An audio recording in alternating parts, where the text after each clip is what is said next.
What is the most watched event around the world every single year? I'll give you a hint. It's watched across all 5 continents that are inhabited. It's the Super Bowl. The Super Bowl is the end of the season, the championship of the American football. It's also known as the championship of the NFL, the National Football League. But today we're going to teach you about the Super Bowl. We're going to talk about the origin of the Super Bowl, what leads up to the Super Bowl, and the traditions that help make it as big as what it is. And so let's start with what is football. So football is made from leather, but it was originally made from pigskin, so that's why they call it a pigskin. And they use this ball to throw it and carry it. And there's 2 teams of 11, offense and defense. Offense tries to score, defense tries to prevent them from scoring. The 2 play on a 100-yard field, and they try and have the highest amount of points within 4 quarters, a whole game. And it is a pretty good mix of physical and strategy. They tackle each other to stop play, and overall it's pretty well liked around the world. As I said, it's been watched by all 5 continents. But the championship of this is determined by a whole season. What a season is 17 regular season games, and they help determine the 14 teams. The 14 winningest teams go to the playoffs to play to try and get to the Super Bowl. So the beginning of the playoffs starts with a round called the wild card round. The lowest ranked teams play in it, and the highest ranked teams get a bye. In other words, they don't play that first round till the next round. And the winners of the wild card round play in the next round against the higher ranked teams. And then the winners of that round play in the conference championship. The conference championship is made up of the AFC and the NFC. The two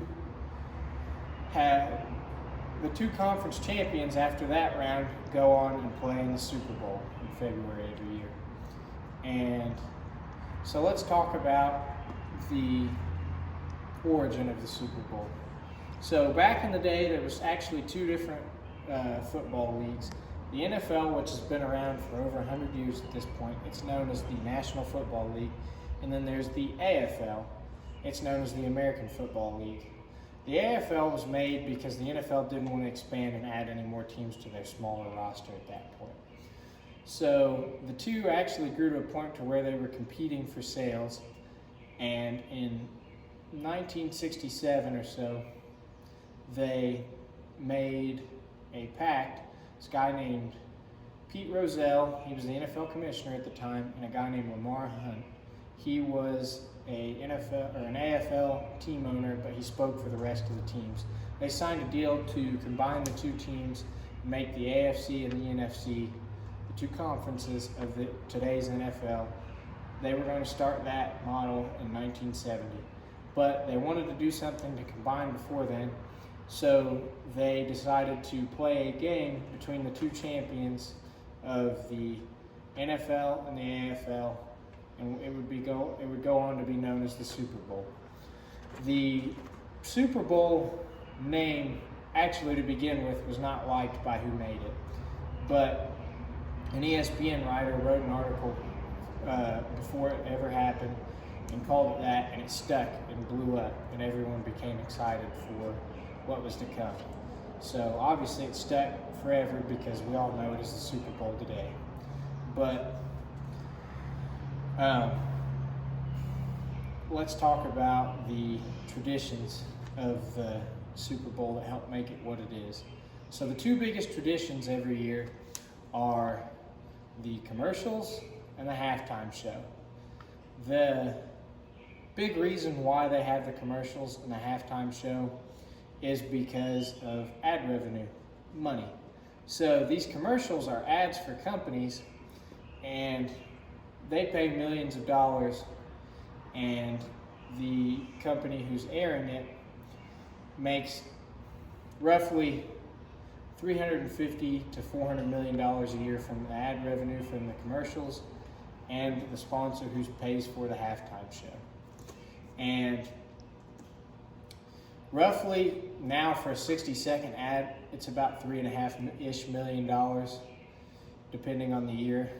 And originally the ad started back in 1967. And the two companies that aired it back in 1967, NBC and CBS, they were taking bids between $70,000 and $80,000. It's equal to about $315-ish thousand in today's money for a 60-second ad. And obviously it's grown every single year into that $3.5 million number for 60 seconds. But the reason everybody likes these, they like the performer from the halftime show, and the ads tend to be funny or serious. They are a good mix, and it helps everybody connect even if they don't like the actual game. But in conclusion, well, you've learned everything about what the Super Bowl is, from the physicality of the game and the strategy and why everyone likes it, to the season, where the Super Bowl originated, and the ads and halftime show that everybody's come to enjoy. So now that I've informed you about the Super Bowl, are you going to watch it?